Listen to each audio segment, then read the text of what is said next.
So I hope to do justice to this, even if he's not around.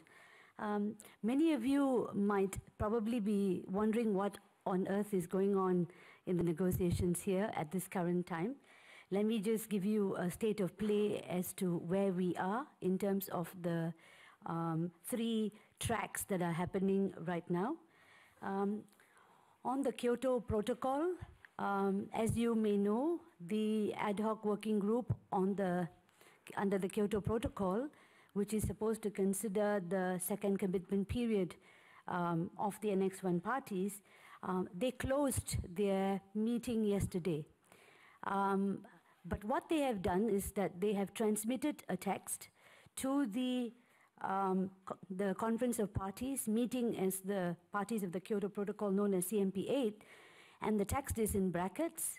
And on all the issues that we have been concerned about, they are still unresolved as far as we know.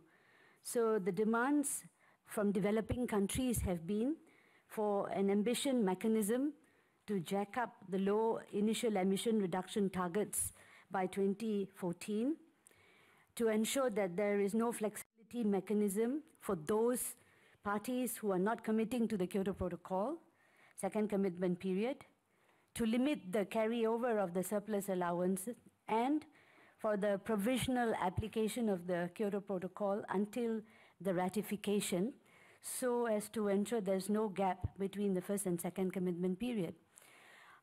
Since the transmission of the text to the CMP, what we understand has happened is that a new minister's text has come out.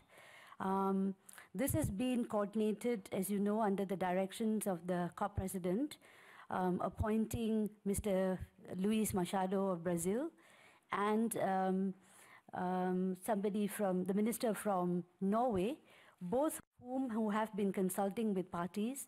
And what we understand is they have issued a draft text for consultations with parties.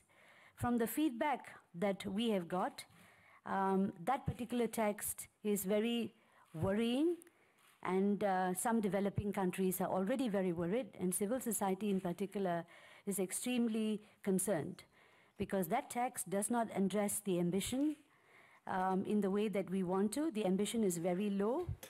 The CALROS, the Quantified Emission Limitation Reduction Objectives, which is the technical language in the Kyoto Protocol, basically is the emission reduction targets. The pledges are on the low end of the range. Ladies and gentlemen, thank you for joining with us today. The European Union is still at 20%. As we know that the carryover of the surplus AAUs has not been limited. There is no cancellation for parties who not to use this. So basically the issue is that the carryover of the surplus issue has not been addressed in the way that developing countries wanted that to be addressed.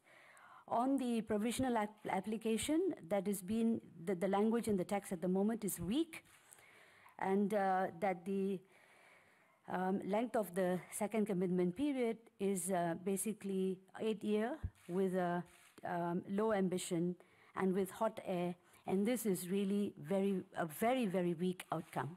So we would expect a lot of unhappiness from developing countries when the CMP discusses this. On the other track of the long-term cooperative action, the overall assessment, at least from the Third World Network, is that the text is very weak. In many areas that developing countries were hoping to see much more progress. The reason why we understand that this is weak, at least from us watching the negotiations, this is primarily due to the resistance of developed countries on many areas. For instance, there's no reference to the let me qualify that. There is no reference to address intellectual property rights in relation to technology transfer. This was one demand that was made very strongly by many developing countries under the technology transfer discussion. And as you know, this is one of the most controversial issues in the Doha talks. And the US was very clear that it did not want any language, even the reference to intellectual property rights was taboo to the United States. So unsurprisingly, there is no mention of this at all in the text on intellectual property rights.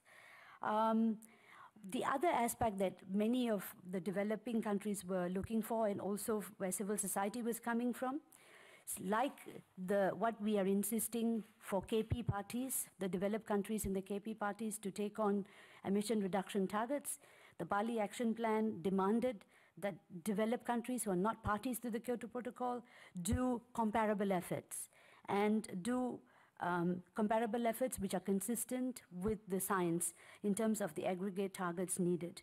We don't see that at all in the text. There is no reference to aggregate targets for emission reductions now.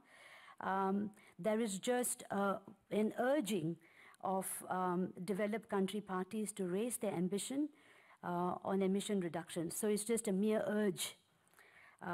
urging of their ambition.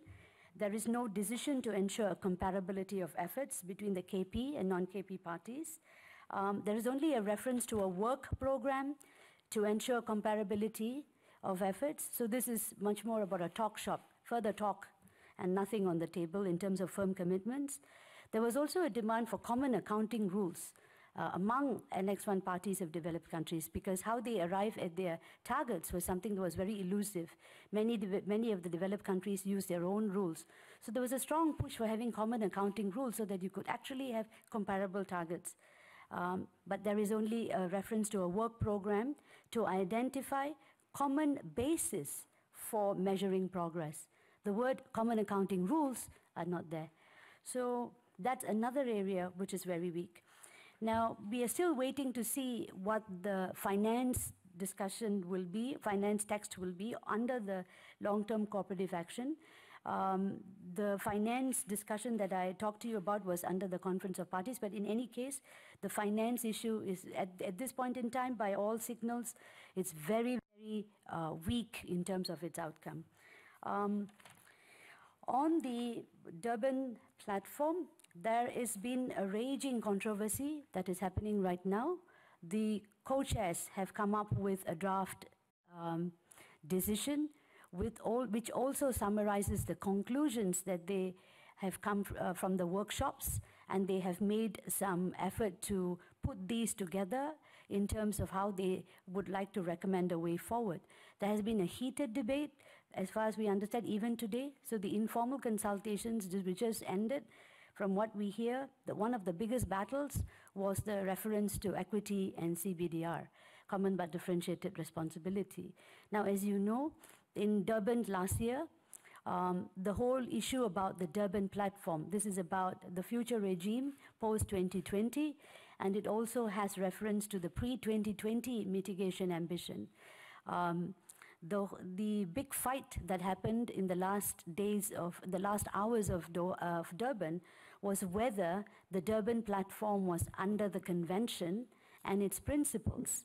And the big fight was over the applicability of the principle of equity and CBDR, which developing countries have been pushing.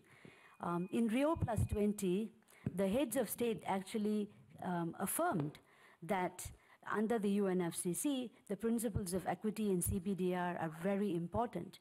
So there were countries, developing countries were trying to even reference and make it clear that this Rio Plus 20 commitment be reflected, and that was not taken on board. So this is expected to be a very big fight that will continue from where we left off in Durban. So as to what exactly the Durban platform principles will be is a major area of contention. Now, as you know, there's a stocktake at the moment, which I referred to. We don't exactly know when the ad hoc working group on long-term cooperative action will resume. It's only when they resume, because the text is on the table, but the finance piece is still missing. So we expect that to wrap up first before that particular working group can meet, and following which the working group on the Durban platform is supposed to meet. But given where we are at least an honest assessment is as expected from civil society, this is a very, very weak outcome. Now, there is still a chance for a big fight to happen on the floor. This is not concluded until the gavel comes down. from what we gather, there are developing countries who are very unhappy with the Kyoto Protocol outcome, and there are many who are also very unhappy with the Durban platform, the way in which that's going on. So we expect that, we still have hope that our leaders will stand up and will ensure that Doha does deliver on the ambition and on the finance and on adaptation in a very concrete way, and in dealing with technology transfer in a very concrete way. So we have not yet lost hope, because we hope that our leaders will stand firm on the final hours of the Doha conference. So I think that's where I am at in terms of the state of play. At this point in time, glimmer of hope. We hope that there is yesterday the Philippines delegate, some of you may have seen, made a very strong and impassioned plea to all the parties to say, this is the moment, where is the political will? This is the moment to show true leadership, and we hope that true leadership will be shown tonight, whatever time that they conclude the conference. So at this point in time, we would like to take questions from journalists. Civil society will have to wait. So can I have the lady first, please?